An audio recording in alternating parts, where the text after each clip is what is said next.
Once upon a time, there was a Taoist monk. He decides that he wants to leave his village, get rid of all of his belongings, move up to the mountaintop where he can meditate, pray for a world out of balance. So he does. One day, he's sitting in front of his cave, meditating, breathing in and out, in and out. He hears this voice in the back of his head. It says, "You know, you're getting really good at meditating. I think you made a really good choice by coming up here."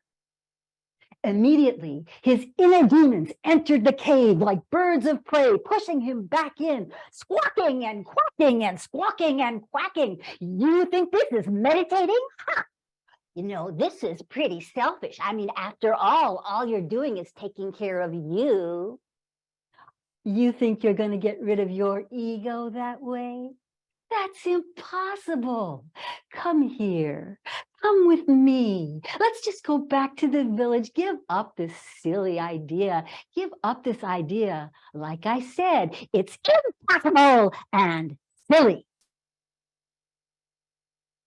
The monk picks up a broom. He begins to whack away at all of these demons, trying to chase them out of the cave, but they chase him back in. Do you ever feel like things are moving along for you just in the perfect direction? You're expanding into maybe a better part of yourself and you're kind of digging it. And then all of a sudden, it's like there's this crack in your consciousness. Sabotaging voices start to come in, tempting you to give up on your dreams, tempting you to listen to the fears, the self-doubts, that bleak world of what if?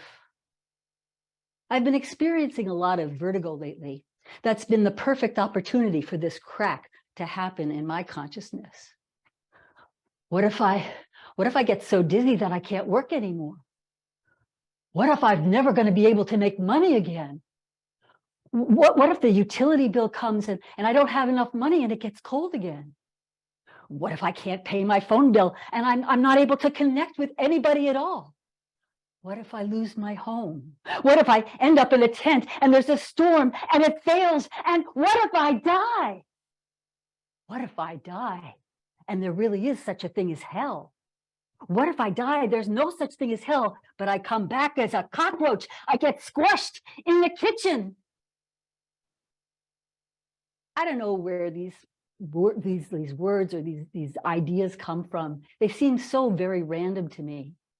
But I do remember the very first time fear tempted me to fail.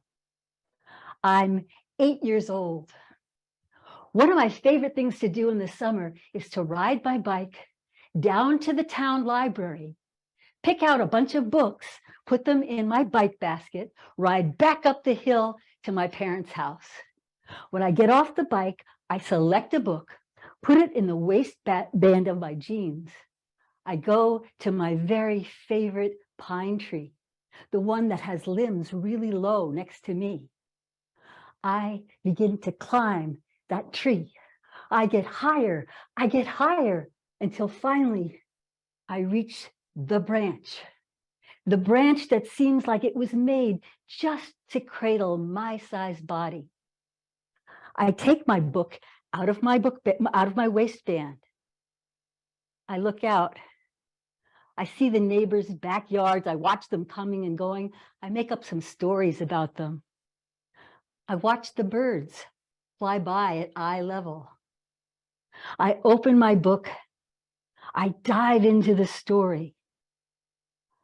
I feel like I'm just floating, enjoying, living in a field of possibilities. One day, I'm climbing the tree.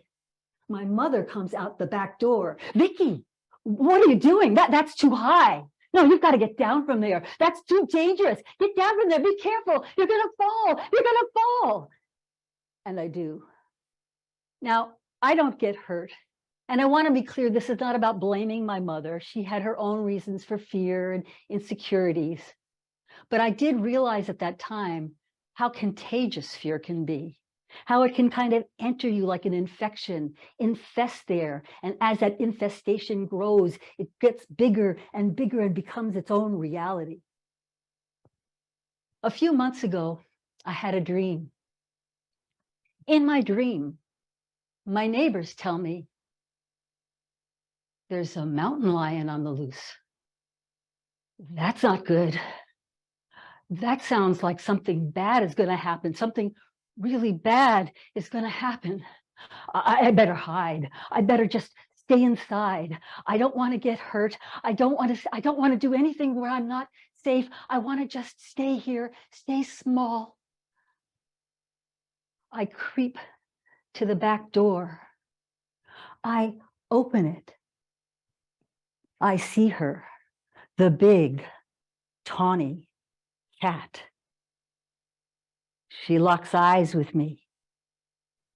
She begins to pace back and forth across the patio, her tail swishing. I slam the door shut. I lock it. I listen. I can hear her breathing.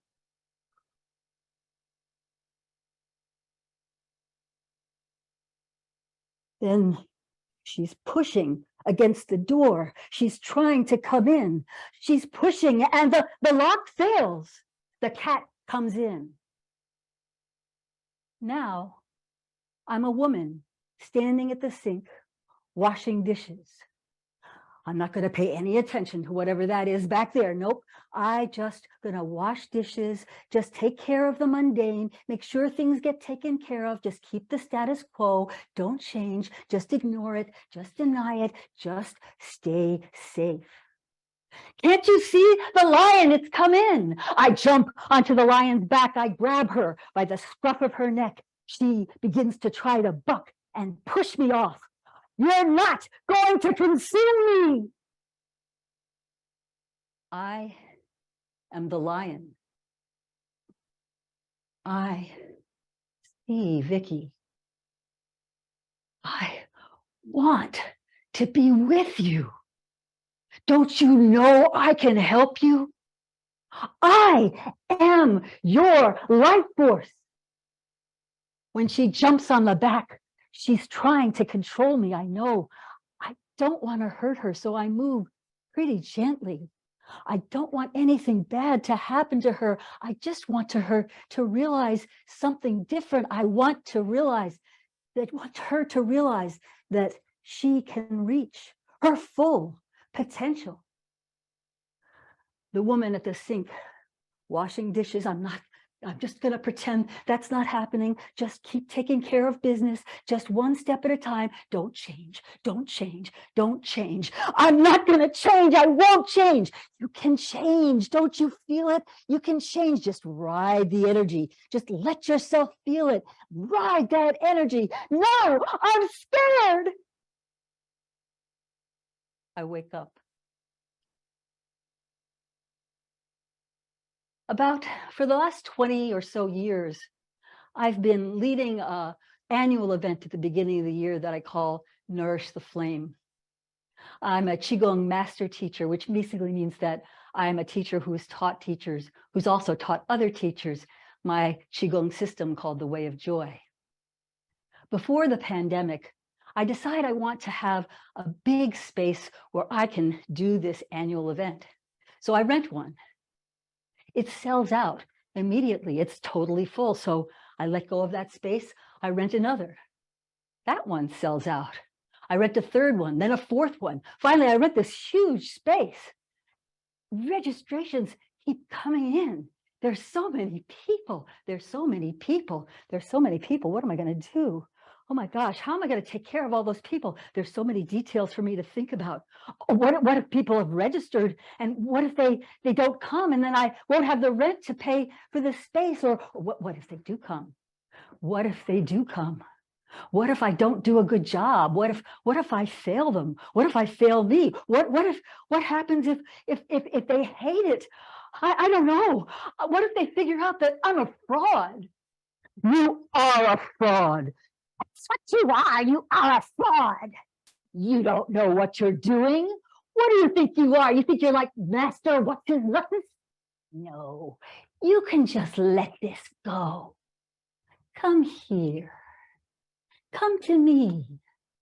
You can let it go. You can cancel that event. Nobody's going to care. Just come here. Be safe.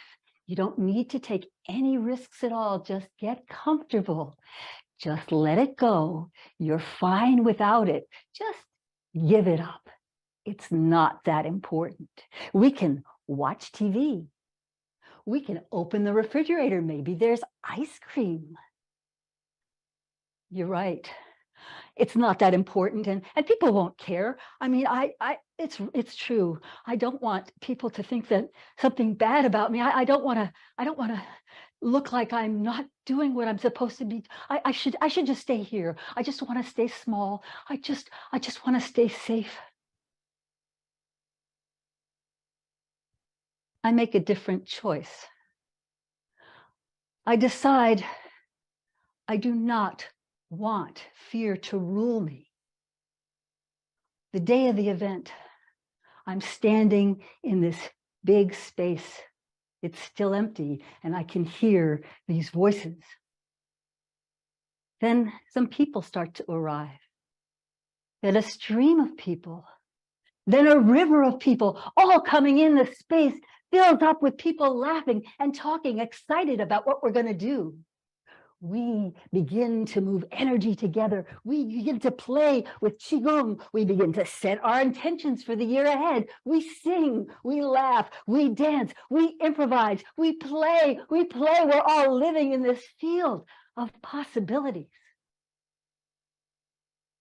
The monk takes his broom and puts it aside. He goes into the forest where he begins to gather nettles. He brings the nettles back into his cave and makes a tea. He invites the demons to come in to have tea with him. They surround him, quacking and squawking and you. The monk drinks his tea. He breathes in and out. He can hear those fears tempting him. He can hear what they're saying, but he decides he doesn't need to control them or be controlled by them. Rather, he continues to focus on inviting the world to come back to balance.